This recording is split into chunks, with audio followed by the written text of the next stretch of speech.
All right. Welcome, everyone, to the Fanatics, a college football betting podcast. It is episode 7. We got quite the crew here. We got so much to discuss, and we have a great snake draft ahead.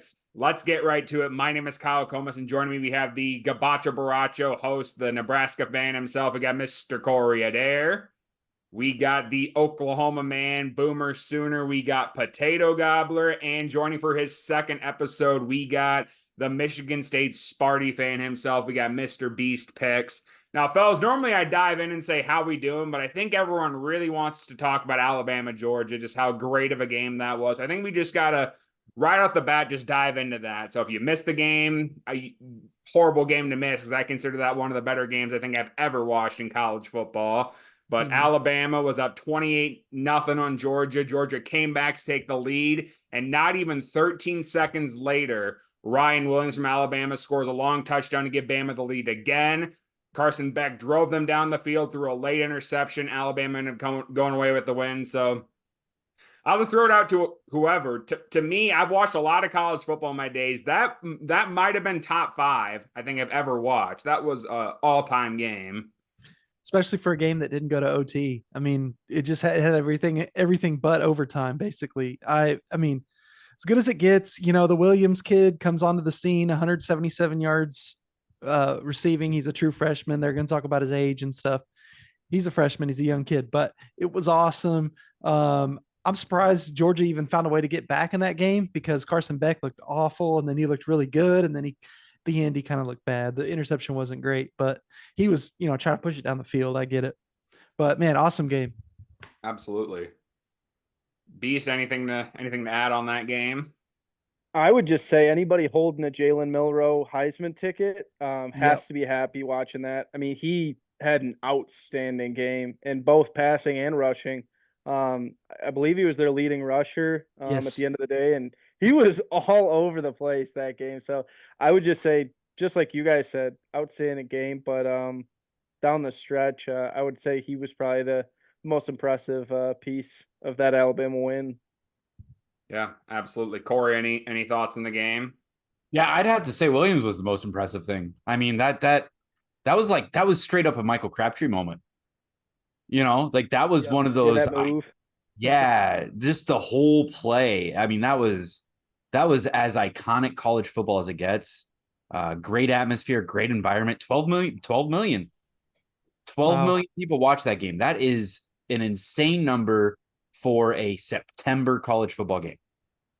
Yeah, for sure. And then you got the best in the business on the call. You get Chris Fowler on the call and he gets so excited during the games too. Yes. It's like he was going nuts during that Ryan Williams play. And I think those two Georgia defenders probably were seeing stars just for how many times they were turning, trying to locate him too. But yeah. And that's not to say I disagree with the whole, Heisman ticket like that. You're 1,000% correct on that. If you got that ticket, you're looking up and saying, man, just don't screw this up. Cause that, he had the moment, he had his Heisman moment, and they're not going to give it to, 17-year-old Williams. It's just that play, it just Crabtree vibes. Like, I don't know.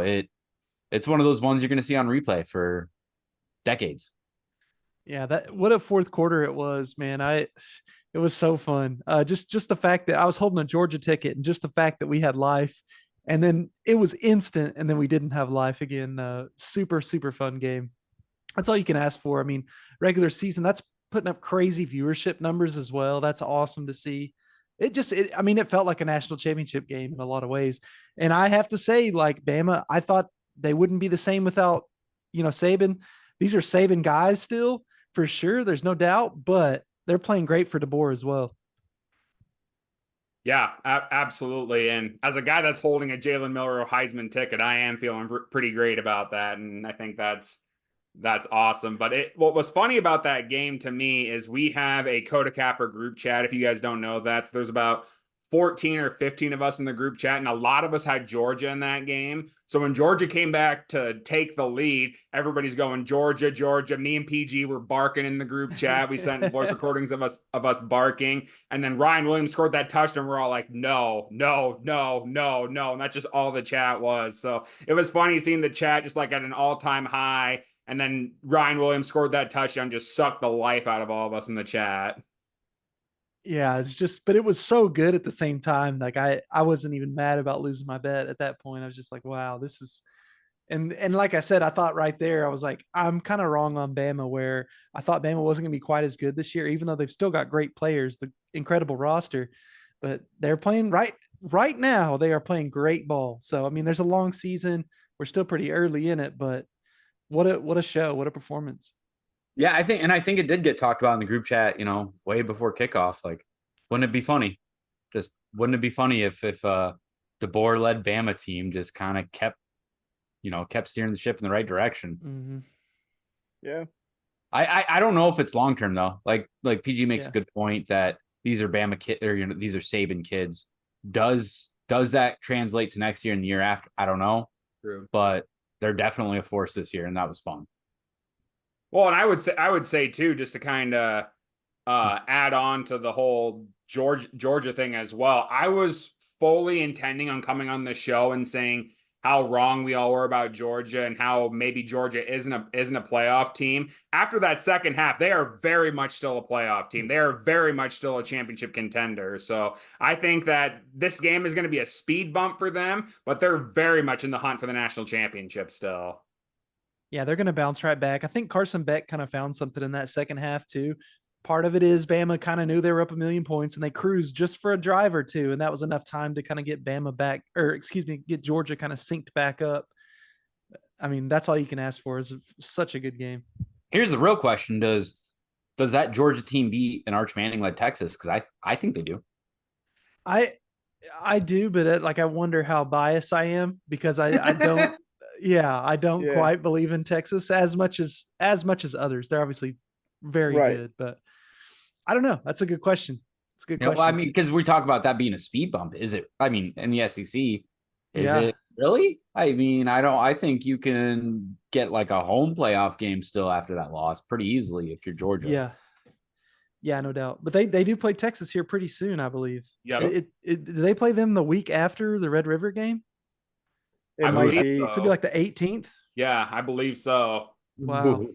Yeah. OU and then Georgia back to back. That's scheduling this year is intense with all these conference realignments. I feel like every week we're getting a top 10 matchup. You know what I mean? You're getting like the top dogs of the conference playing each other. Like, it's just happening more because the conferences kind of merged. So now you've got more, top teams playing each other. So, I mean, I guess that's a silver lining of conference realignment, is we're getting some crazy games like this, especially early in the season like this.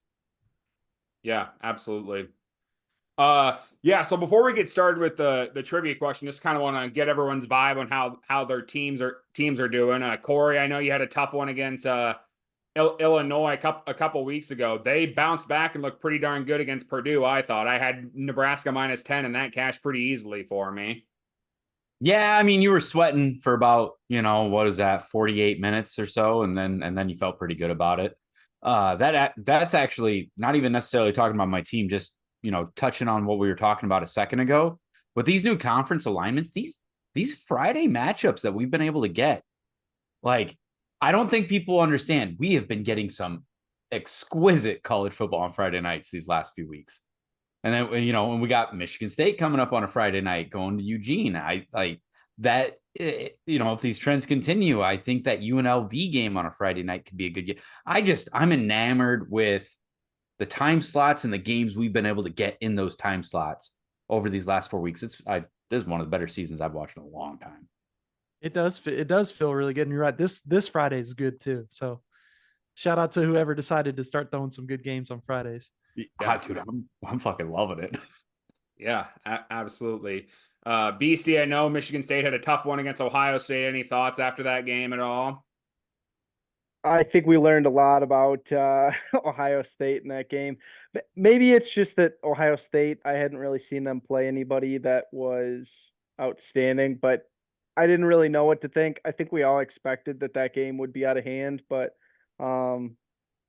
yeah, it gets away from you when you start playing a big dog like that. All it takes a couple turnovers, and Michigan State turned the ball over like 3 times, I believe, in the first half, within like Ohio State's like 25-yard line. So that can't happen against Nope. a big dog. When you're Right. like David against the Goliath, those are the plays that like that's all it takes, and then it gets away from you, and it did.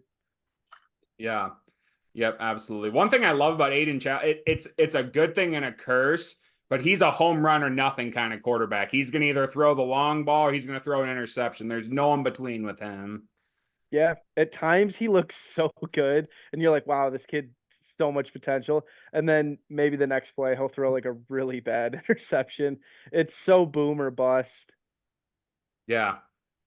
Yep, absolutely. And then PG, obviously Oklahoma got a big win in Auburn. I'll be honest, I was a little worried about how Michael Hawkins would do in his first home game at Jordan Hare, but I mean, he impressed me. I won't lie. Obviously, he does still have some growing to do, and there's still some growing to do for that offense, and there's still obviously I can't judge the offense because we did have 5 wide receivers out for that game, so I can't really judge that so much.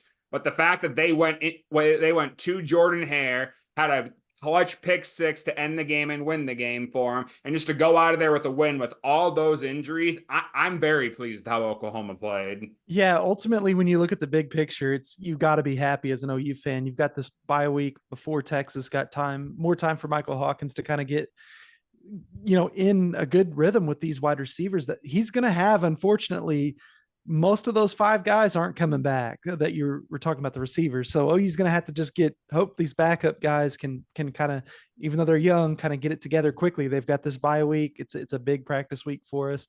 We also need to get the defense kind of some rest. They've been playing a lot of snaps. I want to say the final was like 67 offensive snaps for them and like 40 something for OU or something. So the defense is just seeing a lot of plays and they're getting worn out, but they're still a very good defense. They come up with plays when you need them. Lost in the whole game. People forget in that first quarter, they had a goal line stand that was massive at the 1 yard line. I think that the offensive line is starting to get healthier. They played pretty darn well. And then there were moments in that game where I was done. I was like, we're not even going to make a bowl game. This is bad. And then the team kind of in that fourth quarter, I don't know what it was. They woke up and they're apparently the conditioning is really, really good because we've seen this a couple of times. Oh, he's been really good in the fourth quarter, particularly our Mason Thomas comes to mind, the defensive end who had another like 2 sacks, I want to say in the final drive, almost had another forced fumble, is hitting the quarterback really hard. He's just always getting off blocks in the fourth quarter. So I think that says something about OU's kind of conditioning and how strong they are, but long way to go still, like you said, but good win. Yeah, absolutely. Absolutely. So, okay. Well, I just wanted to check in and see how the fellas were doing after their teams played, but let's just get started with the show. I got a trivia question and ad read for it, and then we'll just talk about the other games of week 5. I know we talked about a few already, but any other games that kind of stand out to us. So my trivia question for you is this, and this kind of got inspired me after I saw this. So College Game Day announced for the first time ever they are going to Cal for College Game Day. They're going to Cal Miami. So that's the first time ever. So after this weekend, there's only 5 Power 5 schools that have never hosted College Game Day. Can you just name one of them? So that's the trivia question I'm going to have for you is what is one of the 5 Power 5 schools that have never hosted College Game Day? So I will let you think about it really quick while I do our ad read. The Fanatics College Football Betting Podcast is sponsored by Better Edge. Better Edge is a social betting marketplace that is legal in 45 different states and operates like a marketplace. If you're wondering how that works, let me give you an example. Let's use the Clemson-Florida State game being played this weekend. One person on the platform likes Clemson money line and places an order on that line for $10. Another person on the platform likes Florida State money line. They place $10 on that line. Boom. You now got an exchange because it is person to person and not person to sportsbook.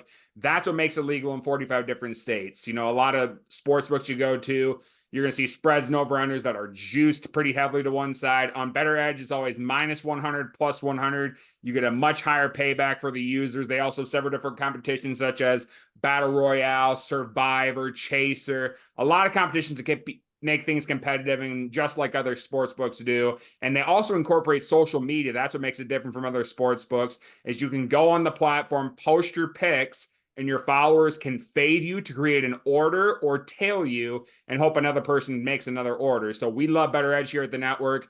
Go to their website, www.betteredge.com. Use promo code Kyle, Corey, Pace, or Play Me. Any of those promo codes, you get $20 added to your account. Again, that's free money. You put $20 in, you get $20 added. www.betteredge.com. So, gentlemen, the trivia question I had for you is, can you name one of the 5 Power 5 schools that has never hosted College Game Day? We'll see how you guys do. I'm giving you 5 opportunities to get an answer right here, but PG, we'll start with you. Yeah, I was tossing around a lot of different teams, kind of the smaller teams in Power 5. And then I was thinking about some of the West Coast teams. And I don't know, there's definitely a handful. I feel like the majority of these 5 are probably out here. And for whatever reason, like I feel like they've been to Washington State, but I can't remember them being at Washington State. So I'm going to go Washington State. Okay. Sounds good. Corey, who do you think it is, or what team? Yeah, my mind immediately went to a couple bottom dweller Big Ten teams. Like I was thinking Northwestern Illinois, but I know Northwestern's had some good years. Minnesota kind of creeped in my mind, but I feel like that they would have had a good enough start to a year. Illinois kind of came to mind too, and I mean Rashad Mendenhall is the only season that would have been a worthy game day type of season, and that was so long ago, and they've been so bad. I'm gonna go Illinois. Illinois. Okay, and Beast, who's the team you think it might be? I'm going to just go with the team that's just same kind of thought as Corey has as far as bad Big Ten teams. Probably, actually, I believe out of the Power 5 teams, one of the worst Power 5 football schools is Indiana. I'm going to go Indiana. I know they've had a couple years recently, obviously, like when Penix was there, but they've been bad for a lot of their years. They're a basketball school, you know what I mean? I know they're really great this year. So shout out to Indiana, have an awesome year this year, but I know they've had a lot of bad years too. Okay. That's a good guess. Sounds good. Well, only one person guessed a team correctly. So I will tell you the 4 schools that you guys didn't get. So 4 of the schools that never hosted game day: Virginia, Syracuse, Rutgers, Maryland, and then the one that you guys got correct, Illinois. Nice. That's good. That's 3 Big Ten schools. That's yeah. And almost all East Coast as well. And my guess was going to be West Coast, but yeah, wow. And the environment 5 are East Coast. Yeah, that Carrier Dome environment and the first run with Shiano at Rutgers, like I'm those two kind of really caught me off guard, actually. Yeah, like Ray Rice Rutgers was pretty good. That wasn't that long ago. Even the Stephon Diggs Maryland team wasn't horrible either. And Taulia, when he was there, they had some okay teams, like good enough to be like number 22 and host Ohio State or something, I don't know. That's surprising. Yep. So, yeah. Even Syracuse, I thought for whatever reason, I thought Syracuse maybe had one of those weird games where it was a top ACC matchup, but did they have game day when McNabb was playing? I think so. It was in its infancy. Like it was early days. Just like, because that was 95, I want to say, 94, 95. And that was like right when they were starting. Because if they'd been going for a couple of years, that absolutely would have been a venue.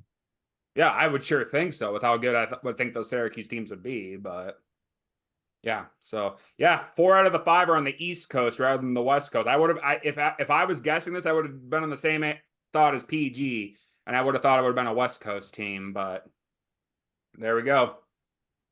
All right, nicely done, Corey. And let's just really quick before we dive into our Week 6 betting snake draft. I know we talked quite a bit about Georgia, Alabama. We talked a little bit about our own teams. Any other game really stand out to you? Anything you really want to talk about, or anything just really stand out to you for Week 5? Corey, we'll start with you. Anything that really, other than what's been talked about, stand out to you from last week? Just the Big Ten with these new teams. This is going to be fun. I mean, USC was in a dogfight with Wisconsin at the end of the first half. That was exciting.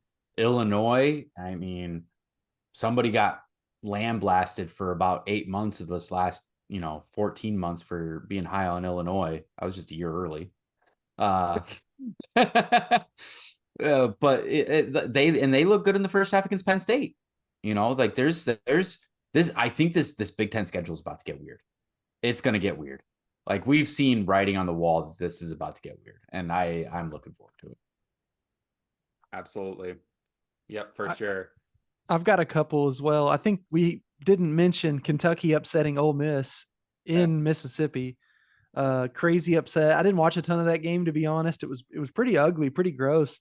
Ole Miss, something isn't quite right there. I thought they were rolling before this game. Obviously, a Kentucky team, Mark Stoops, really good coach. So I'm not surprised that they played so well. And I wouldn't be shocked too. There's going to be some big job openings, I think, after this season. So it'll be interesting to see if his name gets brought up anywhere. Um, and then the only other thing I was thinking is we got to talk about Boise State and Ashton Genty. He's got some video game numbers right now. It's insane. Like, just look up the numbers he has. He's getting a ton of yards, but not even a lot of carries. Like, it's not like he's just some like workhorse that's getting a million carries. He's like only carrying it like 15 times for 300 yards or whatever. It's insane. He's just a big play waiting to happen. Yeah, and a lot of people were saying too, like it was Hawkeye fans and some other people in the media, like, Caleb Johnson for Iowa for the longest time was leading the NCAA in rush, and they're like, he needs to be looked at for like the Heisman. And I looked at it and I'm like, Ginty has like 30 or 40 less carries than Caleb Johnson does, and is just right up there with him. So like, I respect Caleb Johnson, obviously, but Ginty way should be getting the Heisman more than Caleb Johnson should. Yeah, he's insane. It's wild. I'm about to just start blindly betting his rushing yard total over. Like, I'm going to just start finding that number every week and betting that over. He has 2 games of over 240. Oh yeah. And in both of those games, one game he had 6 touchdowns, the other game he had 4. Like, just bet his touchdowns over and his yards over. Don't even think about it. This kid's ridiculous. He may be the dark horse story that could upset Milroe, but I mean, I would think Milroe might have to miss a game or two for him to catch him. But I mean, we'll see. They have to make the playoff for him to get that. Yes. Boise has to keep rolling for sure. Yep. I agree with that. Beastie, anything else you wanted to talk about for week 5 that we haven't mentioned? Game that I would say maybe not everybody tuned into, but us Big Ten guys did, which was Michigan and Minnesota. Michigan almost choked away a 21-point lead. Also, it wouldn't be a college football show if I didn't come on here and talk some shit about Michigan, because that's just like what I do. But they did. I mean, they were up 21 points entering the fourth quarter, and that onside kick at the end, if anybody saw that, that was a bullshit call. They should have had an opportunity to come down and kick that field goal potentially and take that to overtime. Who knows what would have happened? They probably would have lost, but every week I feel like I'm getting more and more signs that Michigan is just not the team that everybody wants to believe that they are. We just keep hearing, well, but the game against USC, it's like, I'm not saying they're not going to still win maybe 8-9 games this year, but I also see a really weird loss on their schedule potentially coming. They're going to get a weird road game or just a game that they're expected to win that they just choke away. It doesn't feel like the same Michigan team. They're not running away with games. That's just a game that you took your foot off the pedal. A very weird kind of performance from Michigan. They just seem a little bit suspect. I think the books are seeing that too, Beast. I don't know if you saw this week, but Michigan's underdogs to Washington at Washington. So night game. But Washington is 2-3. So how much does Seattle actually come and show out for them? I mean, 3-2. 3-2. When they're good, that's a tough place to play, which would fit into Beast's mindset here. I bet because Michigan's such a big brand, I bet a lot of people show up. I bet it's pretty loud, and there'll be a lot of Michigan fans there too. But yeah, they're gonna have a tough schedule coming up because they go Illinois following Washington, and that's at Illinois again. So another road game. Illinois, as we just talked about, they're good, and then they're gonna play Michigan State. Who knows what'll happen? Obviously, I want to believe a rivalry game. It might be close, but then you go Oregon, Indiana. And then I think you get Northwestern before Ohio State. But, I mean, that's a tough stretch. Oh, yeah. It's an insane stretch. Yeah, I mean, we'll see what happens. But the Big Ten is not so top-heavy this year. And unless you want to believe – I mean, I'm Ohio State believer this year. But outside of that, you got a lot of really solid teams. In a road game against a team like Illinois next week, that could definitely be a tough one. Or, like you said, Washington this week. Yeah. For sure. And I will say to those Minnesota fans, it really does stink when you feel like you have the game won and the officials ruin a call for you. I mean, I feel for you so much there. I can't imagine having an official make one call when things go your way and just have it go not your way and have it be just totally wrong. I mean, I really feel for those Minnesota fans. That's such a shame. I mean, that really is too bad. You can revel, but they still had to make a field goal, which I don't think they would. But they're still not even. It's still not actually like even. Yeah, but yeah, no, I mean that really is too bad, Minnesota fans. I feel for you. The refs just ruining again. I'll be done, but yeah, the refs ruining the game for you. That's the worst. The other game I want to talk about before we kind of dive in is, I tell you what, Utah, if they want to have an opportunity to be a good playoff team, they need Rising back, because Isaiah Wilson had signs of being okay. He was not very good against Arizona. So I think if Utah wants to make a deep run in the playoff, win the Big 12 and get that automatic bye, Rising has to get healthy. And man, that dude is just made of glass. I can't believe like he hurt his finger and he's missed 3 weeks now. Like, I understand it was his throwing hand, but come on. I can't believe it's taken him that long to get back to playing again. But yeah, Utah will not win the conference with Isaiah Wilson as their QB. They just will not do it. I agreed, and I wanted to take this chance. I really hate that coaching staff from Utah. They are just always lying on the injury reports.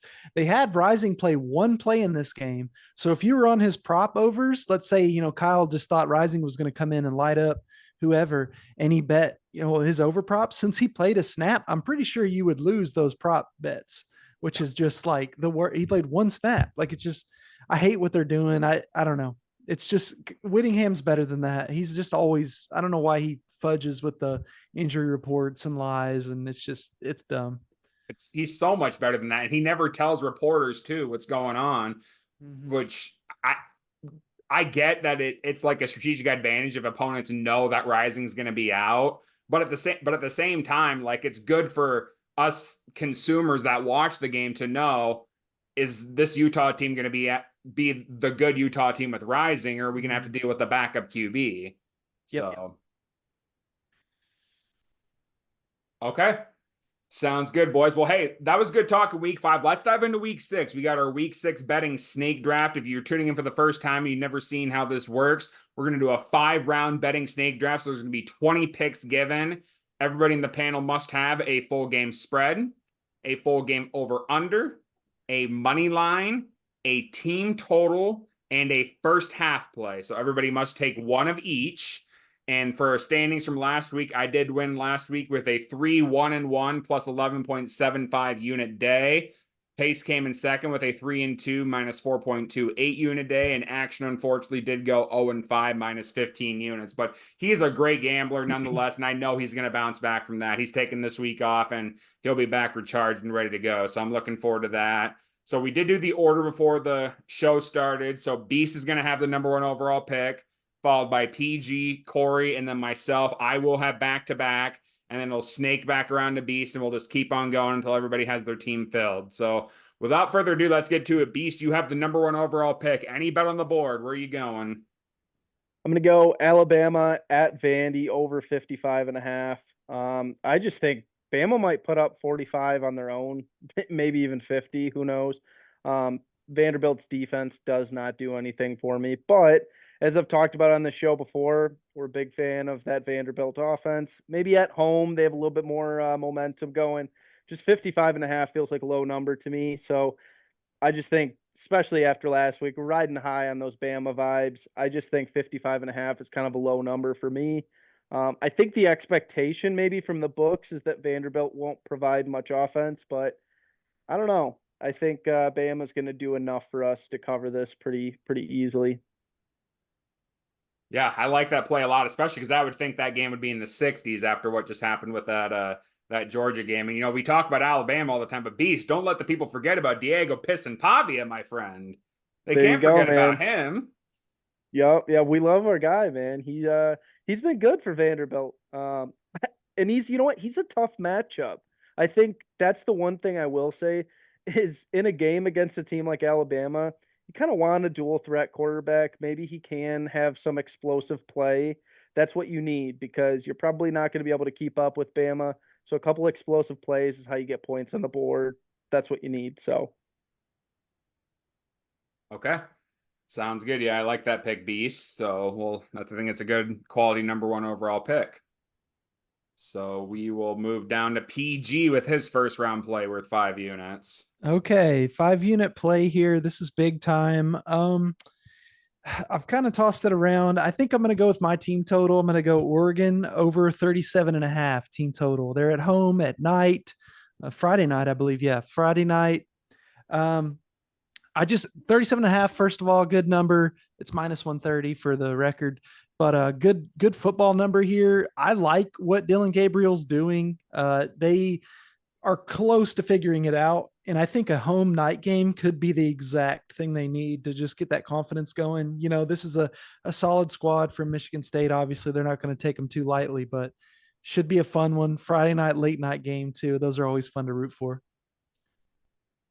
it's a good play. I mean, I would say Ohio State played like a C+ game at best, and they Yeah. still put up 38 on Michigan State's defense. I don't expect that game to go. If anything, Michigan State's going to try to make it a shootout. That's the only way they could keep up. I feel like because it's not going to be a defensive game. I like Yeah. it. Let's go. Yep, I like the pick too, PG. I think that's 2 really solid picks right off the bat. So nicely done, fellas. Okay, we'll move right down to Corey with his first round play. Yeah, I'm gonna go Rutgers, Nebraska, first half under 21. I for some reasons that we talked about a little bit before the show started. Monagai, premier running back. And teams have figured out that if you can get into 3rd and short and call a good running play, you can extend drives, kill the clock, keep the ball away from Dylan, and you can have some success that way. So I think that they're going to really try to shorten that first half and try to lean on Nebraska a little bit and wear on them. And I don't know. I like that first half under 21. It's minus 119. Okay. Sounds good. Yeah, you said it before the show started, well, before we hit record, that you've seen teams that have good running backs just like make the possessions longer to keep the ball out of Raiola's hands. So I could see Rutgers very well doing that. I watched Northern Iowa have it was 16 play, 11-minute drive to start the game. Northern Iowa. This running back blows anybody else that they've played out of the water so far. So I really think Rutgers is going to do that. And I think it's going to work. And I don't think it's going to necessarily be an indictment on Nebraska's defense. And I just think you're in for a low scoring half. And then some adjustments, Raiola, hopefully, whatever. Yeah, I like it. I think that makes a lot of sense. So, okay. I have back-to-back now with my first round play. I am also going to take a first half play, but I'm going to do a first half spread. I'm going to take Boise State first half minus 14.5 at Utah State. That's at a minus 110. My bold prediction at the beginning of the year was Memphis is going to be the group of 5 school, and it could still happen if they start winning some games handily. But I still, at this point, if we're talking about the best group of 5 school, you have to throw Boise State out there. They're playing about as good as any group of 5 school there is. We talked about Ashton Jeanty, and if you're curious about his numbers that PG was talking about, let me tell you, in 4 games, he has 845 yards and 13 TDs. That is unreal stats for 4 games. And they're playing Utah State, and Utah State is one of the worst teams in college football against the run. They're allowing 218.7 rushing yards per game. Spencer Petras is their quarterback, for God's sake. He's not going to be on the field very long. I could see Boise State being up 3 touchdowns here, so I like it. I'm going to take Boise State first half minus 14.5. He's averaging over 200 yards a game. And how many touchdowns is that then? What's his total touchdowns at? It's at 13, so he's averaging 3 touchdowns a game. Yeah, 3 points. That's, I mean, come on. Video game, like hard to kind of duplicate even in a video game type numbers. That's pretty good.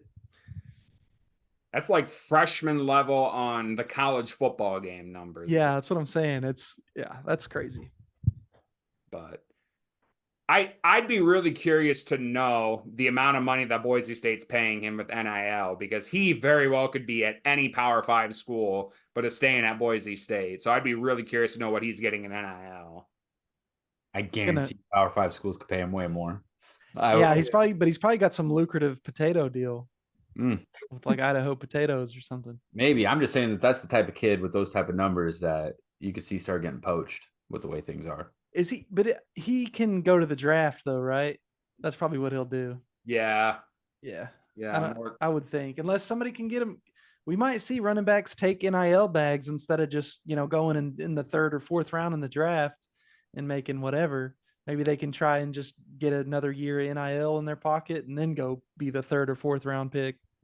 Yeah, it's the wild, wild west out there with all the money that's being thrown around, really. Really is, yeah. Yeah, I could just see some team that feels like they're running back away, just giving him whatever his rookie contract would be, like in a little more or something, just to get him to, I don't know. Yeah. Easily see that. That's why I said it. Like, he is the perfect example of that.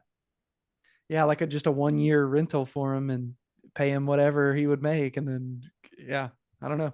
It'll be interesting to watch. Yeah, for sure.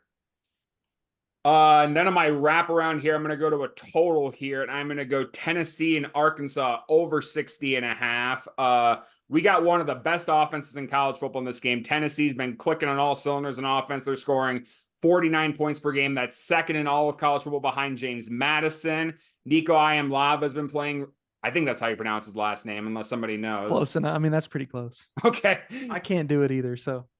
I heard when I was watching the Oklahoma-Tennessee game, I heard Fowler say it like 5 or 6 times. I still can't get it in my head. So I'm just going to say Iamlava has been playing very, very good. The running back Dylan Sampson's been good as well. They're elite. Arkansas, they got the Boise State transfer, Taylon Green. He's been playing good. But the one thing that really sold this for me is 79% of the public is on the under, and the line has actually moved from 56.5 to 60.5.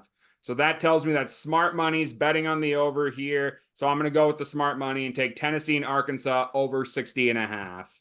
I was looking at this one too, Kyle. So I like it. The thing is, Arkansas at home at night should be a lot better on offense than they have been the last couple of weeks. A&M's got a good defense, so I don't hold too much of that against them. I think this is doable. And this could be one where you get into garbage time. Like maybe Tennessee's already scored 50 or whatever, and then you just need a couple late ones from Arkansas or something like that too. That's totally possible. But it being at Arkansas, I expect their offense to play a little bit better. We'll see. Yep, I agree. I agree wholeheartedly. I think if this was at Neyland, it would be a different story. But okay, sounds good. Corey, we'll go to you with your second round play. All right. I think I'm gonna take a full game too. And I'm gonna go with Purdue at Wisconsin. I'm gonna go full game under 46.5. Okay. I think this is a classic Big Ten game. I think both of these offenses aren't very good. I just think both of these defenses are a little bit better than their offenses. And I don't believe in either of these offenses. And this just screams Big Ten gross game. So 46.5 at -110, I'll take it. Yeah, absolutely. What's Van Dyke's status? I guess is he done for the year, or is he? Yeah, like it doesn't look good. Okay. So with a backup quarterback and Purdue having one of the worst offenses in the Big Ten, I mean, I'm with you. Yeah, like it just screams. It screams it. Yeah. Yeah, I like it. I like it. I actually might even tail that, Corey, when it comes to Saturday. So, alrighty, sounds good. PG, will go to you with your second round play. All right, so I need everything but a team total. So I'm just kind of looking over mine. I think that I'll just go with it here now. It's fun to talk about. We've actually got a service academy game this week, folks. Navy and Air Force playing. I'm going under 35 here. First of all, good football numbers. Second of all, you just take the service academy unders. It's not the best thing ever to watch, but it almost always hits. The numbers are crazy. I don't have all the stats in front of me. You look at this matchup just last year, it was 17-6. The year before that, 13-10. The year after that, 23-3. So those are pretty comfortably under 35, but I mean, we'll see. But these Service Academy unders are always fun to play, and it just feels kind of like you got to do it. You got to be in it to win it kind of thing. Yeah, absolutely. I'd be curious to know like what the stats are like over the years, what Service Academy unders are. It's insane. I just don't have it right in front of me. It's like, something like 50-2, that kind of thing. Like they will occasionally go over sometimes, especially if you get overtime or something like that. But yeah, for the most part, these always go under, and the number just gets lower, but it still goes under. So I do know on like, I think the first year of the show, we group sent the over in Army Navy, and they scored like a late touchdown to get the over. So that yeah, that was the year it went over. I remember the total was like 32 or 30 or something. I mean, yeah, it was something like that. There might have been an overtime. I don't remember, but I know what game you guys are talking about. Yeah. Yep. So it was in the Eagles Stadium, I'm pretty sure. Yes. Now that you mention it, it was. Yep. No, I like the pick, and it makes a lot of sense, PG, and I think getting that in the second round is good value. Also, I don't know if you guys have seen Air Force's uniforms for the game, but they're freaking sick. Oh, even more reason.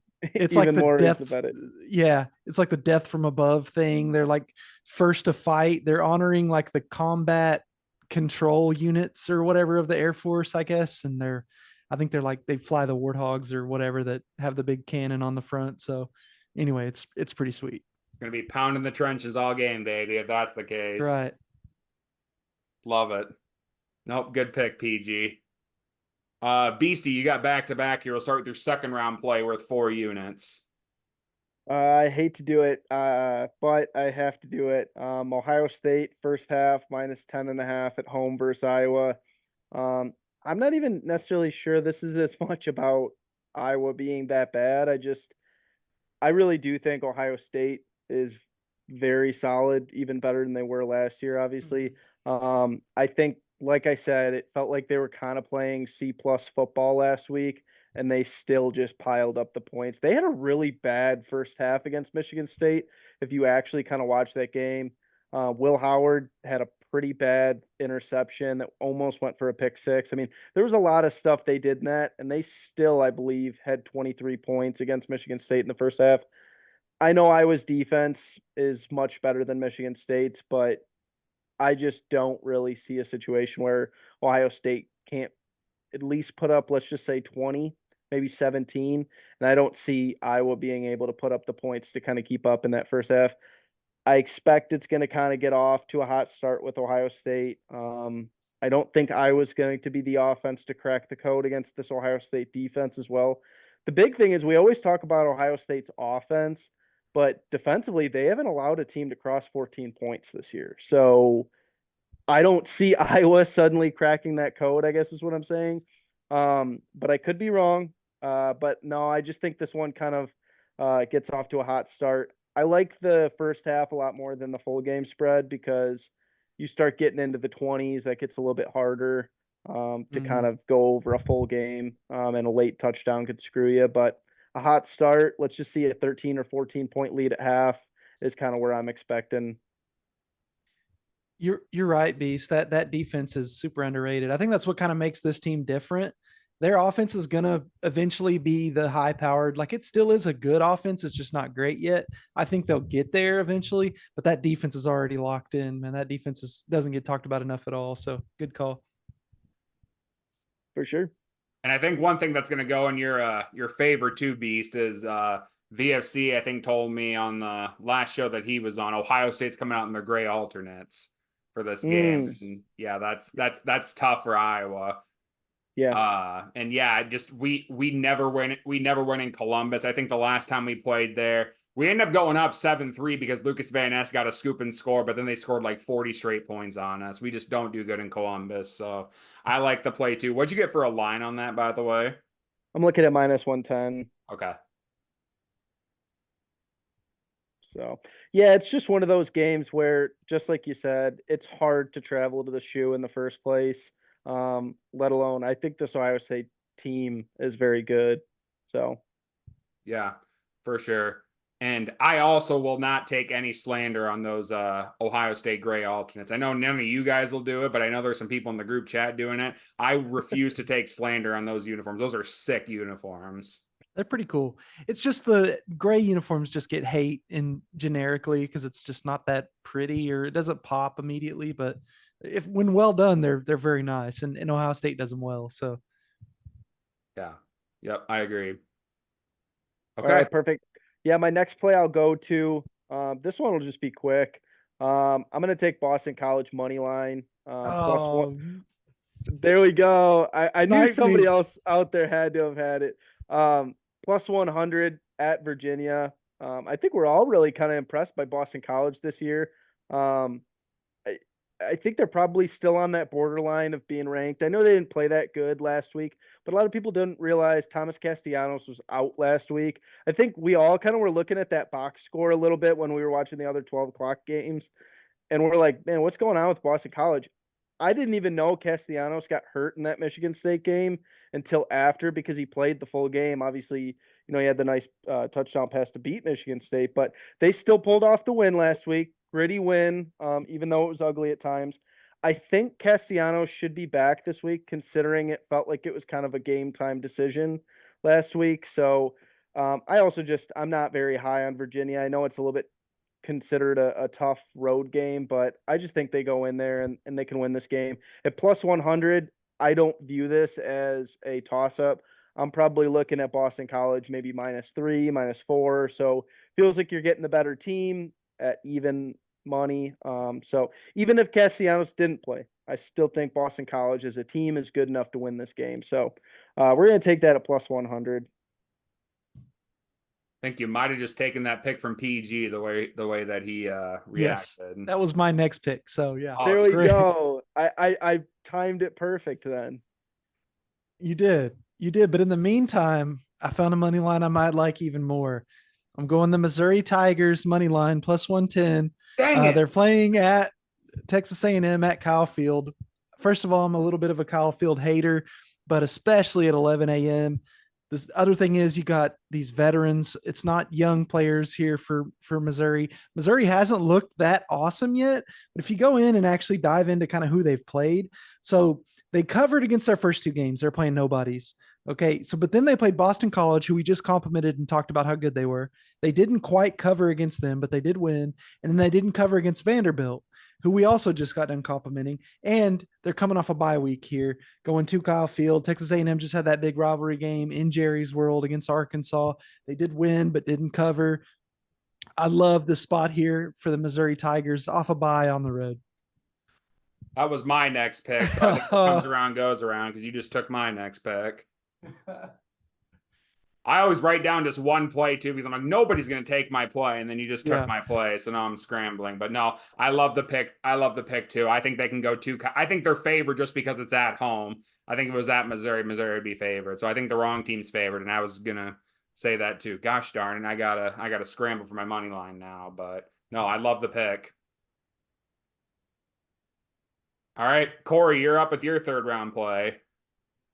Yeah, I mean, I had that was my money line play that I was gonna play. So wow, Snipe two guys in one there. I've only got three. I've got three written down, and I feel like one of them is kind of I don't know. I'm gonna have to take it. I'm gonna go against Beast. I'm gonna say Michigan money line. I don't think this is the game that happens in. I think Washington's not a good football team. Like I think they're not that great. I don't think they're going to be able to stop Michigan's run enough. Like I'm really big on teams in new conferences going up against big physicality and suffering because of it. Like the grind. Like these new Pac-12 schools, one of my themes for this year is welcome to the Big Ten. Like you're going to have to play these grind you up schedules that they've never played before. And I think that this is kind of where Washington finds out about that a little bit. I think there's a few games coming up over the next 3 or 4 weeks where some of these Pac-12 schools they're going to kind of find out about that. And so, I mean, Michigan's an underdog on the road, and I think they're the better football team. So give me Michigan money line. It is plus 114. Yeah. I think it's sometimes as simple as that. Is you take the better football team, when you're in some of those games. I think sometimes the road advantage or the home field advantage sometimes can get overstated for certain schools. Like you said, are they even going to really show out in Seattle? You just don't know. It's different if you're traveling to like LSU to Death Valley or something, but like maybe we're not putting Washington on that same kind of scale. So I mean, I know. So out of the four that came in, Oregon's clearly the best home field advantage, oh yeah, and Oh, yeah. that is a like that. You don't want to be in that situation at night. You just don't want to be there at night.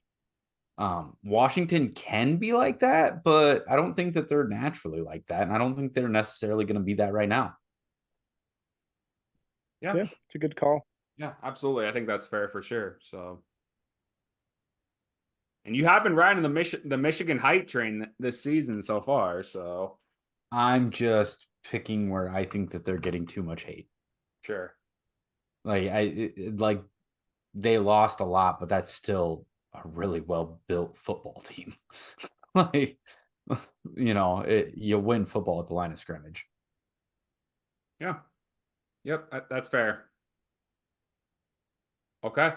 Sounds good. Well, I have back to back. My plans were foiled after that Missouri money line got taken. So I had to regroup here. I'll save my money line for my 5th round play because I'm not as confident. And I'm going to go to my spread now, and I'm going to go to a group of 5 spread. I'm going to take Bowling Green minus 15.5 against Akron. Bowling Green was my lock of the week last week against Old Dominion. They lost outright, but they're playing a much worse team than Old Dominion. Akron is horrible this year, and I think this is going to be a big game for Bowling Green. They start conference play this week, and the conference is wide open in the MAC this year. Northern Illinois, after beating Notre Dame, lost to Buffalo. Miami, Ohio, who many thought were going to win the MAC, they're 1-3 so far this season. This conference is wide open, so I think if Bowling Green can start really, really well, get a good win on the road in the MAC, I think they're going to be set up nicely here, and I think they can do just that. They got a wake-up call against Old Dominion, so I think they're going to turn on the Jets for this game. So I'm going to take Bowling Green minus 15.5 against Akron. Yeah, there's some teams in the MAC that just kind of, boy, it's like Kent State and Akron, man. They are not very good at football. Let's put it that way. Yep, absolutely. And then I'll say my money line for last. I got to find one now. But my team total, you guys know I normally do Kent State team total under. Kent State's on a bye this week. So I can't do that unfortunately. So I'm going to go to another game, one of the better games this week, and I'm going to take Clemson team total over 30.5 at a minus 110. I've been wrong about several things in the past. You guys know I'm not the smartest when it comes to some things, and I have been wrong. I was wrong about Clemson offensively. Clemson is a solid offensive team this year. I kind of wrote them off after they played a talented Georgia team, but they've proved me wrong. They have the 10th best offense in college football. They're averaging 42 points per game. And Cade Klubnik, I talked a lot of crap about Cade Klubnik. That boy's got some wheels. When he gets into second gear, he is a tough quarterback to take down. And I think they're going to really, really get a lot of possessions here. It was just announced today that DJU is not playing in this game. So I think Florida State's going to have less possessions on offense. And I think that Clemson's going to get a lot more possessions on offense and going to score a lot more here. So I'm going to take Clemson team total over 30.5 instead of minus 110. I think Clemson's resurgence kind of offensively has a lot to do with this is almost the same offense they had last year. And I think it's just one of those things where the coach learns what your team does well and what they don't do well when you've had the same quarterback for a long time. And I think they've learned that if they let Klubnik run a little bit, it kind of sets everything else up for him and he gets a little more confidence. Yeah, I mean, I like this play. They're going to try to put it all over Florida State this week. You guys remember Florida State tried to duck them during COVID because a couple of their players had COVID, and then they were saying that the Clemson guys were playing and they had COVID and they were practicing and had COVID. And so there's still some kind of revenge factor. And this is their chance to kind of basically end Florida State. I mean, this would put them at 1-5 or whatever. They're going to go in there and try to win by a million. Which, and we didn't even talk about this. They gave up 49 to SMU last week. Holy shit. Yeah. 42-18, I think it was something like that, or 16. Yeah. So bad. They're so lucky that like they run like ACC network or something. So like no one even saw it. But Right. yeah, it's so bad. That how does that happen? SMU, I think that was their first power conference win as well. And they won by 100 points against Florida State, who went undefeated last year. A Florida State team who was a preseason top 10 and many thought were a lock for the playoff. Right. Yeah. It's been a big fall from grace. I think they lost their basically all their leaders off the last year's team. And now you're kind of left with these other guys. And as soon as you lose a game, you already start losing the locker room. When you start 0-3, the locker room's just gone. Mm-hmm. And so at this point, they're just trying to get young guys in there. There's a young guy starting the game at quarterback for them. It's not good there. Been there. Sucks. And I will say to the people that want to make the joke of, oh, you guys were the ones that want this team in the playoff last year. No ball one time. If that's the argument you're gonna use, because we're not talking about this Florida State team. We're talking about the last Florida State team. And there's also people that say, oh, they got killed by Georgia in the bowl game. Well, none of their starters played in the bowl game. I'm getting so sick of those trolls talking about that last year Florida State team and comparing it to this Florida State team when it's just night and day different between those two teams. There's really 4 premier pros that left off that team. Jordan Travis, you had Keon Coleman, and then you had Jared Verse on defense. Johnny Wilson too, yeah. Yeah, Johnny Wilson. 2 receivers. I mean, 2 receivers. NFL receivers, and then 2 NFL defensive linemen. Probably NFL backup quarterback, but still a good quarterback and a leader that had been there for 5 years or whatever. It's just culmination of a bunch of stuff. It's not good there now, though. That's for sure. Yep. Night and day different from last year. Night and day different. But anyways, I'm off my soapbox now. Corey, your 4th round play worth 2 units. Yep, I'm gonna double down on a game. I'm gonna take Purdue team total under 14.5. It's at -110. Okay. I already talked about it. I don't think they're scoring more than 14 against Wisconsin. Yeah. No, I mean, it's simple. Talk about a fall from grace, though. Hudson Card. Boy, oh boy, is he. Yeah, I thought he was pretty good. Yeah. And no, he's not. No, that coach is done. He's done. Like watching that game last week, he's done. They're done. He's done. It's time to turn the page on that Purdue football program. Yeah.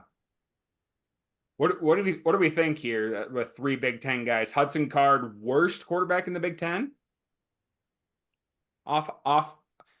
I know a lot of the I don't know who Northwestern's is. Yeah, I was gonna say Northwestern's quarterback. I don't even know who it is. Is it the Helsinki guy or whatever again? Helinski? I think so. Yeah, he's pretty bad too. Yeah. At least Card's like kind of athletic. I don't know. That's hard. If VFC was on, he'd say 8th and Manis is worse than Hudson Card, but I disagree with that. But Rutgers undefeated. Yeah, exactly. At least he can win games. Helinski's probably worse than Hudson Card. I'll give him that. So, anyways, which I don't know how he's still eligible, but go on to the next pick. Yeah, for sure. All right, no, I like the pick, Corey. I think that could very well hit. Let's see. We go to PG now with his 4th round play.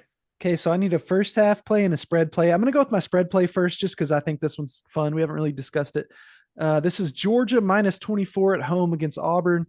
Georgia returns home after their first loss in regular season loss in like 42 games or something. Big revenge factor here. Auburn's worn down. They lost an emotional game last week. I don't think they get up for this game very well at all. This is between the hedges, 230. -24, not the best football number ever, but I think Georgia's just going to turn back into Georgia again, and you're going to see kind of that second half Georgia play. Auburn's going to struggle to score the ball. They're back on Peyton Thorne, who wasn't bad against OU, but still made enough bad decisions towards the end of the game that kind of cost them the game. So I like Georgia's defense and that offense that's got a little spark to them to get this thing done for us. And the crazy thing about Auburn too is like before the Oklahoma game, their problem was turnovers. and they were struggling with turnovers. They just had the one turnover, but that one turnover was the pick six that lost them the game. It was directly to 7 points. Yeah, with no plays in between. So yeah, it's only one turnover, but it's the most costly version of a turnover, which is 7 points. So Right. yeah. Yep. Nope. I like that play. I was gonna I had that on my my list as well, so I like that a lot. I think this is gonna be a big revenge game, and yeah, that's a crazy streak they went on though. And I think it's crazy to think too that, Kirby Smart's lost 12 games as the head coach, and 6 of them are to Bama. Wow. So I guess 5 of those are Saban, but still, that's Yeah. wow. Yep. Crazy. The only time that Georgia's beat Bama under Kirby Smart is that national championship. Well, that's a good one to win, I guess, if you had to pick one. But Yeah. Yep. So, all right. No, I like the pick, PG. And then Beast, you got back-to-back here to end the snake draft. All right. So I'm gonna go with my team total first. I'm gonna go Indiana team total over 27.5. I'm looking at minus 110 on that. So they're gonna be playing at Northwestern. Think there's a lot of respect maybe given to Northwestern's defense, and I get it. Maybe they're expecting this is going to be kind of a gritty Big Ten game, but this Indiana team, top 20 in yards per game and points per game. We all really love our guy Curtis Rourke coming over from Ohio. Anybody that's big Maction fan probably has bet on Curtis Rourke for years. Now he's over in the Big Ten at Indiana, and he looks great. I mean, he's off to a really, really nice start. Indiana is cooking. But especially on offense, they're putting up some big numbers in some of these games. So to ask for 28 points feels like a pretty low number. I'm not really sure if there's going to be weather involved, and maybe that's kind of factoring into that number, but I just need 28. Even if we did have a rainy Big Ten gritty game, I still think 28 is totally doable for that Indiana offense. Yeah. No, I looked at that play myself too, so I like it. Yeah, my only concern is those games have been flying under at Northwestern because it's right on the lake. Yep. Yeah, you get those weird weather kind of. It is a Big Ten city to play a game in. It's always weird. I mean, it's just the lake. Like you're literally playing on the lake. It's a lot of wind. Yeah, or it can be a lot of wind. But Vegas knows that too, and so maybe you're getting the line adjusted a little bit for that. Oh, I think for sure. Yeah. Yeah, it's a lower number for this Indiana offense because of how many points they've been scoring. But that is like direct. Like that's exactly why it's 28. Yep. It's a good number. Mm-hmm. Yep. Good football number. So, and then my last play, this is going to be probably a bold play to some, but I just think it's too many points. Hashtag too many points. I'm going to go UCLA plus 28 at Penn State. Massive spread at plus 28.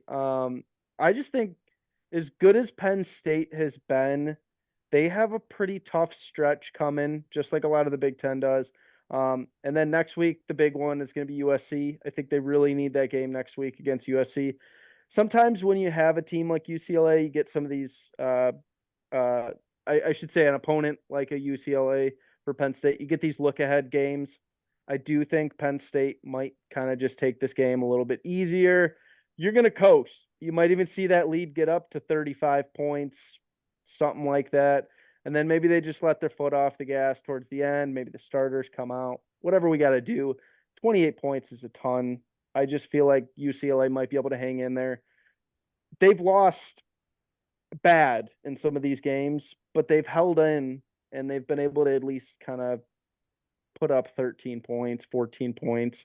I don't know. We just need a 28-point cover. Like that's all we need. So as funny as that sounds, it's not even that I think UCLA is good. I just think they're good enough to hang in there. And I think Penn State's not really going to take this game that serious. Feels like a definite good look ahead spot, which I like to kind of take in college football betting for sure. It's a bit of a sandwich spot as well. Like you said, USC is next, so that's a big one. You just have to hope that UCLA hasn't quit, but so far they haven't. Really, the only bad game was Indiana. The other two, like you mentioned, they hung in there. I think they covered both of those spreads, and against good teams, LSU and Oregon. I think they covered against both, if I'm not mistaken. So, I mean, yeah, as long as they haven't as long as last game wasn't like their final stand, I think 28's a good number. And this just screams like it's an early game at Penn State. Like this seems like the one where you look at the box score and it's like a touchdown game in the fourth quarter. And everybody's like, what the hell? They're struggling with UCLA. And then they win by 14 or 17, but 28's a huge number. So I like it. Even if they did, like we said, had like a 30-point lead and you just had a late field goal or something and you cover, that's just a lot of points. And it's not like Penn State's offense, I think, is better than it has been in the past, but it's not just insane. I mean, they only scored 21 against Illinois. So, I mean, The other potential is UCLA just gets mollywopped and I'm I'm going to be in the group chat like, yeah, that was a bad play.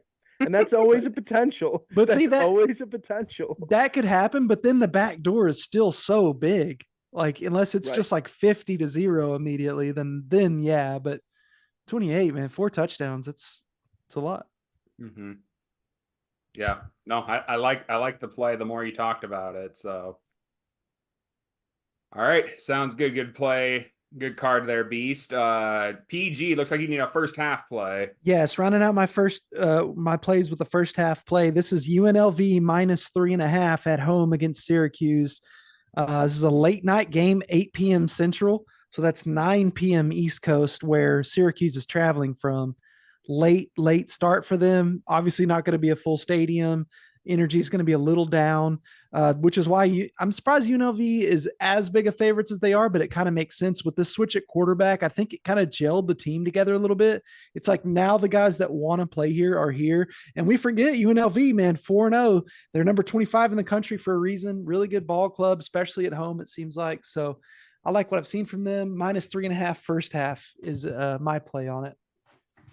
And then what a line for that? I think it was just -110, but let me double check. It's actually -105.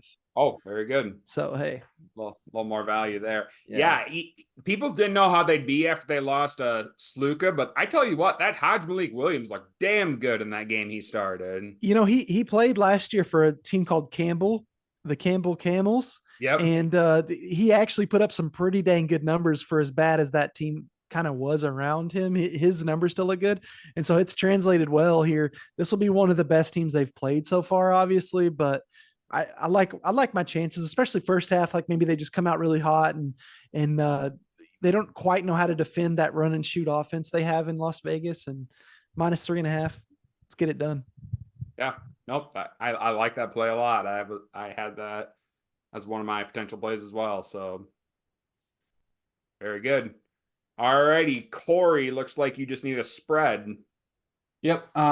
We've kind of talked about some thoughts that are leading me to this. And one of them is, of all the Big Ten teams going into this week, who's the most pissed off? Like who's the most, who has the worst taste in their mouth? And it's definitely Minnesota. And we talked about look ahead games. Who's USC got next week? So you got to go to Minneapolis at night against a pissed off Minnesota team right after you just played Michigan and then Wisconsin. Yep. And then you got Penn State next week. This just screams like closer than it should be. And it's 8.5. So, I mean, they can lose by a touchdown. I'm still good. And I don't know. I think this is one of those trenches, welcome to the Big Ten moments. USC is going to win. I just don't think it's going to be by more than 8. I like it. It's a fishy number for sure. Yeah, it landing there in the middle. Like it's not 10, but it's not 7. That's kind of interesting.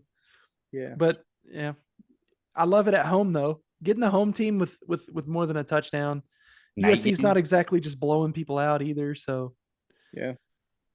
Under the lights as well. Yeah. Yeah. So I think that, like I said, it's a fishy number. It seems like one of those games that somebody that maybe doesn't, I don't know, maybe look into some of the lines as much would be like, oh, duh, like USC is going to win this by 14 plus because USC's this really solid team. And yeah, like they're the bigger brand and Lincoln Riley and you know what I mean? But you're right. It's kind of there's a lot of things that's set up.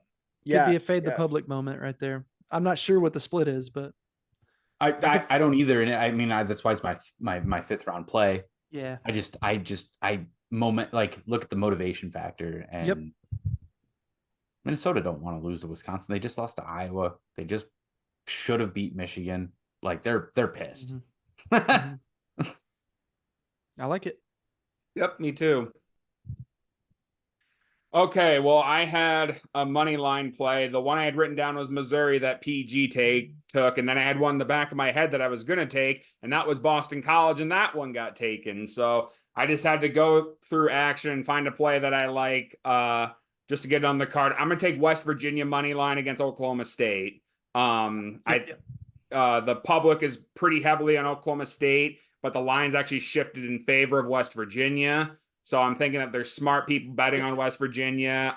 Oklahoma State's kind of been on a downhill. They've lost 2 straight games.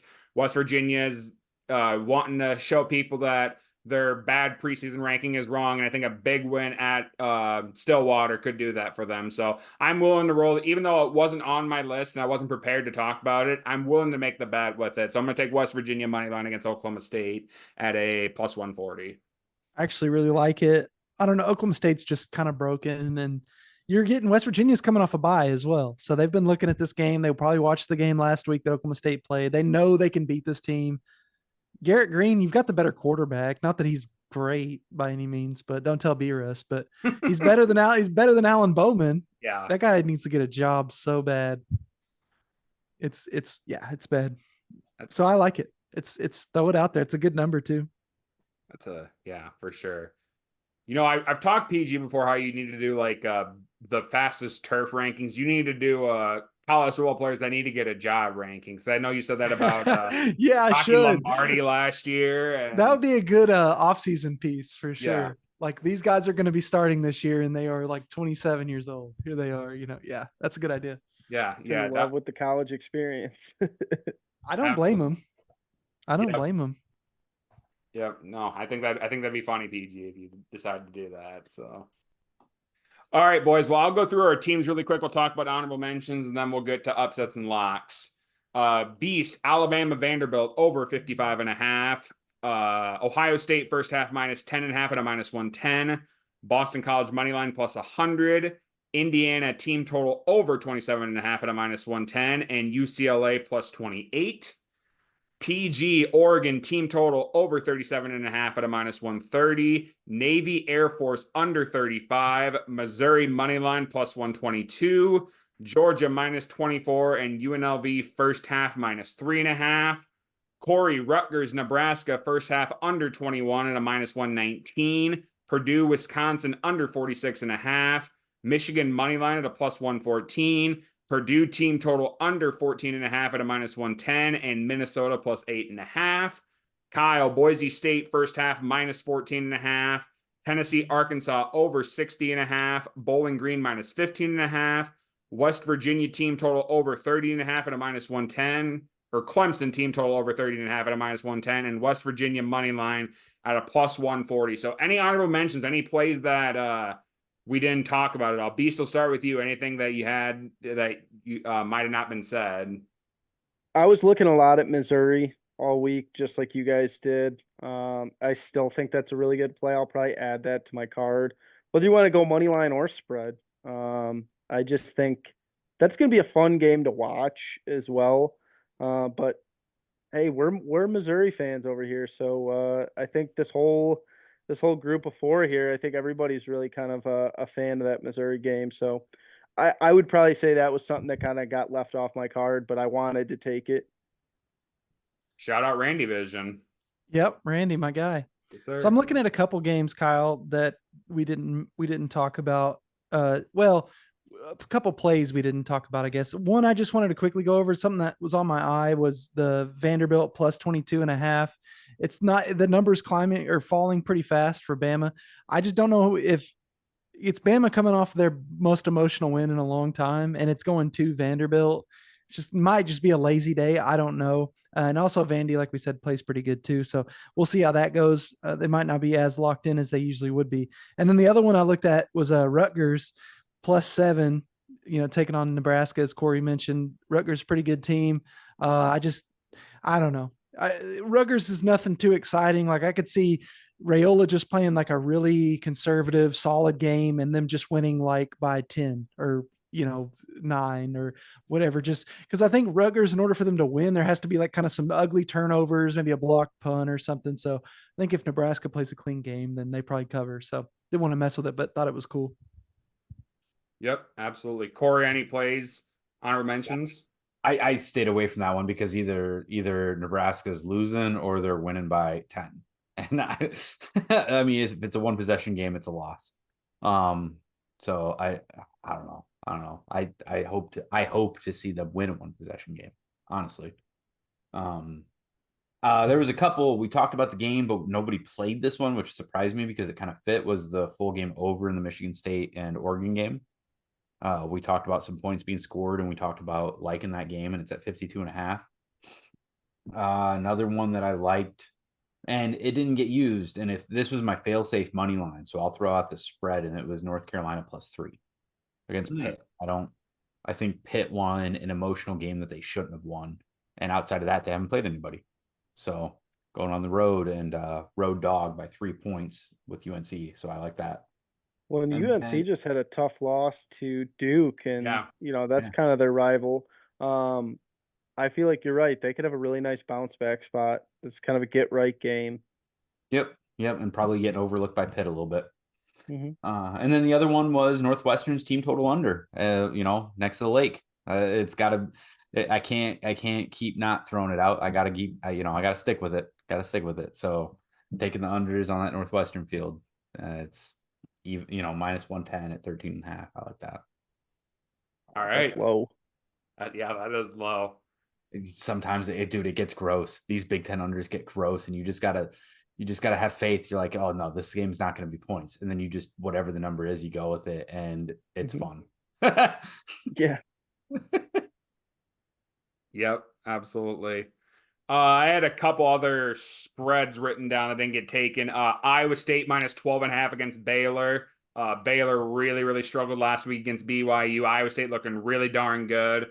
So I about took that game. And then I tell you what, PG, General Booty leading ULM to 3-1 record so far. They're 16.5-point dogs against JMU. I would never touch that game. I just thought that was kind of interesting that people thought they'd be the worst team in college football. He's leading them to a 3-1 record right now, though. Yeah, it's a pretty good amount of points. That's interesting. Definitely be an in the weeds play for sure. Oh yeah. Yep. And then Cal +10.5 against Miami. I kind of like that play too. Game day going to be there. They're going to be fired up. So I like that play as well. So those are our plays. So if we're ready, gents, let's go to upsets and locks. So how upset of the week work is you have to choose a spread of at least 7 points, and that team must win outright for you to get a win. And last week we had 2 upsets of the week picked. VFC correctly picked Sam Houston over Texas State, and Mr. Action Junkie correctly picked Arizona over Utah as his upset of the week. PG picked one earlier in the year, so those 3 are tied at 1, and everyone else has 0. And I do have plays for Pace and Action as well, so I'll read those off as well as we go. But let's go through our upsets of the week. I'll start with Pace since he doesn't have one this year. He's taking Colorado State over Oregon State as his upset of the week. And that is where he's going to go. So, okay. Yeah. Yep. Corey, we'll start with you.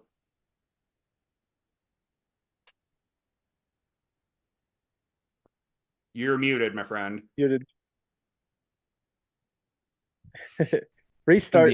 It's going to be SMU. I just can't remember. No, that was mine. Well, it's either that or I take Rutgers, and I'm not taking Rutgers. So I don't. Who's SMU play? I can't even remember anymore. Louisville. Yeah. But it's at Louisville. Yeah. Yeah, I mean, I think SMU's kind of turned it around after the start of the season a little bit. Well, they finally settled on their quarterback, the one that was clearly better the whole time. They just wanted to play Preston Stone so bad. His dad probably donated $1 billion to the school, so they didn't want to bench him. But they finally started the right guy, and now they look awesome. Yeah, it just seemed like a good ACC upset moment. So, love it. Yeah, sounds good. Beast, where are you going with your upset of the week?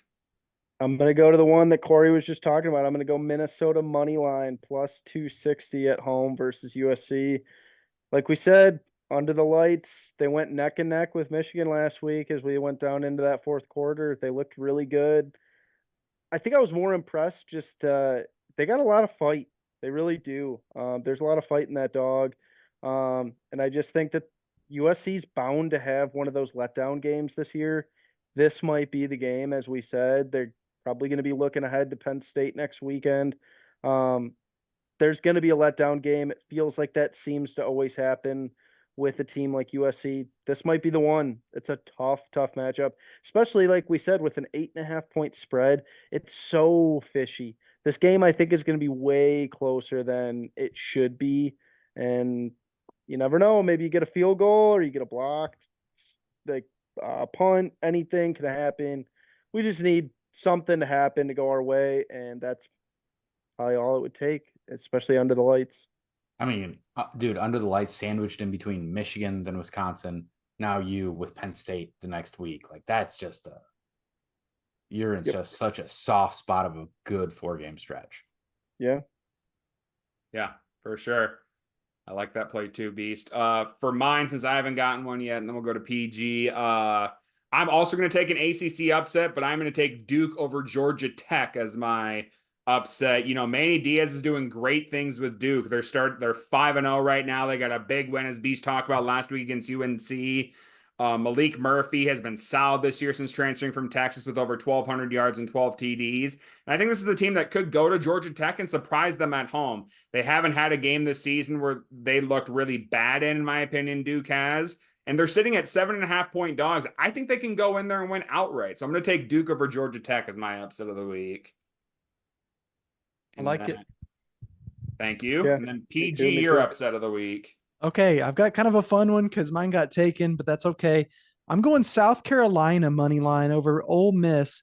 This is at South Carolina plus 285. South Carolina coming off of a bye. This is Ole Miss coming off of a loss, which you'd expect them to bounce back a little bit. The issue is next week they're at LSU at night. I'm sure the players have already circled that one on their calendar. They expect to just breeze through here at South Carolina. South Carolina's pretty good. Their fans are locked in. They're 3-1, so it's still going to be loud in there. It's during the day, but still a good slot for me. South Carolina, nothing too exciting, but they're also not bad. So I like their chances here. They're plus 9.5 on the spread if you just want to do a spread. But I like them on the money line. Let's see what they do. All right. Yeah, I like that one too. And we actually got 6 different upsets because Action's upset of the week. He's taking Syracuse over UNLV at a lot of books that they're 6.5. His book did have him at 7, so he was able to lock that in. So that's where he's going to go, Syracuse over UNLV. So there you go. All right, boys, let's round out the show with Lock of the Week. Lock of the Week, very, very simple. If the lock hits, you get a win. If it doesn't, you don't. That's as easy as it gets. Current standings right now. VFC's in first place with a 3-1 record. Pace and I are tied for second at 3-2. Corey's in fourth at 2-3. Action's in fifth at 1-4. PG's in sixth at 0-2. And Beast not on the list, but he did win his Lock of the Week last time, so he is 1-0. So let's go through our locks of the week, and PG, we'll start with you. All right. So on this one, can we use one that we've already used or does it need to be a new play? No, you can use whatever you used. Okay, cool. Then I think I'll go with my under 35 in the Navy at Air Force game. Again, we've already talked about it. The numbers are insane for Service Academy unders. These have been kind of cruising under, so I'm hoping I can kind of go with the system play and get one on the board. I haven't been very good on my picks of the week, so. Okay, sounds good. And then we'll just kind of move up. Action is actually going against what some people on the panel are saying. He actually is calling this the game of the decade for him betting wise, and he's taking Washington minus 2.5 as his lock of the week. Okay. Yeah, I like it. I mean, I wouldn't mind seeing that go down. So yeah, he like I said, he texted me and wanted me to say it. This is his game of the decade. He said. So I wish he was here because I'd love to hear him explain that a little bit, but I'm excited. Yeah, that's going to be a fun game to watch, if nothing else, I think. So we'll see how that one goes. Yeah, I think there's a lot of people, a lot of unknowns for sure, because that's exactly what you said. You got multiple people with different perspectives on it. We're gonna learn a lot from that game for sure. Yeah, absolutely. Beast, what is your lock of the week? Corey talked about it a little bit, and I was really loving it even before he said it. But Michigan State and Oregon over 52.5. A lot of it has to do with PG's team total that he took earlier. I think Oregon is going to tear it up in this game. But I also think I saw some things. Maybe Michigan State could, move the ball a little bit better than they did last week. But they did move the ball at times last week. They just shot their own foot off at times. I think we could get enough points out of that Michigan State offense to maybe able to get us over 52.5. That's just a low number. And with it being a Friday night game, how could you not be doing a Friday night over 9 o'clock game Eastern time on Fox? It's just a perfect spot. Grab a couple cold ones, throw the game on. It's perfect. 52.5 is just low, but I do think Oregon could be up in the 40s. I'd love to say Michigan State could keep up, but I don't really see Michigan State putting more than 20 points on the board. But hey, if they put up 20, that's more than enough for what we need. Yeah, absolutely. No, I like it. I like it for sure. Corey, your lock of the week. Yeah, I think Michigan State scores 21. So that's why I like that. There you go. I think they score 21, and I think that is what makes that oversale. My lock of the week, I'm gonna go. I made 2 plays on this game in the snake draft. So I'm gonna take the first half under in that Purdue-Wisconsin game at 24 points at -127. Yeah. No, okay. I like that a lot. I would have thought that number would have been even lower. So to get 24, that's a nice number. Yep. Okay. Sounds good. Pace, let me go to his lock of the week before I round out with mine. Pace is taking Tulane -14 as his lock of the week. I'm not 100% sure who they're playing, but let's see. Tulane's playing UAB. He's taking Tulane -14.5 as his lock of the week against UAB. To round out the locks of the week for me, PG's playing the 2 service academies. I'm going to go with the 1 service academy not playing, and I'm going to take Army -11.5 against Tulsa as my lock of the week. The Black Knights have been rolling this year so far. Granted, they haven't played teams worth a dang, but the thing is when you play teams not worth a dang, you beat them handily. That shows a lot about them. They won by 35 against Lehigh, 17 against FAU, 23 against Rice, 28 against Temple. They've done no wrong so far this season, and they're playing a Tulsa team who hasn't looked very good this year. But one thing that's good about Army this year is they're consistent. Every single game, they have scored a touchdown on their opening drive. They score a touchdown. They don't let their foot off the gas, and I think they could win this game pretty handily here. So I'm going to take Army -11.5 against Tulsa as my lock of the week. I like that. Kind of an in-the-weeds play for sure. Yeah, you get used to that with me. I like to go in the weeds with my play. That's where the value is, because a lot of people are focusing on the Power 5, so the group of 5s don't get much looks. So the lines don't change as much. They don't care as much about the lines. 100%. Yep. So, all right. Well, boys, hey, this was fun. Always great to chat it up with you. Beast, thanks again for coming on as always. You always know the invitation's always open whenever you're available. I know you're a busy man yourself, so doors always open though if you're ever available to come on. Oh yeah, no, I appreciate the boys having me on. It was a good show. I felt like we covered pretty much every one of the big games I was kind of looking at for the weekend. So whether we're betting it or whether we were kind of just looking at it as a game that we want to watch this weekend, some good games every week. Like we said, right now the regular season's been fun with all the conference realignments. So and we're starting with some Friday night games that we said. So it's going to be a fun weekend all around in college football. Absolutely, for sure. And then Corey, we'll see you in a couple weeks, man. Best of luck to you with your games. And PG, we'll see you hopefully in a couple weeks. I know your schedule's pretty crazy, so we'll see what happens with you. But that's right. But we love being on.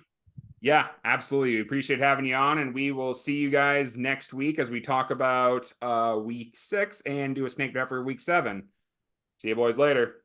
Peace. Peace.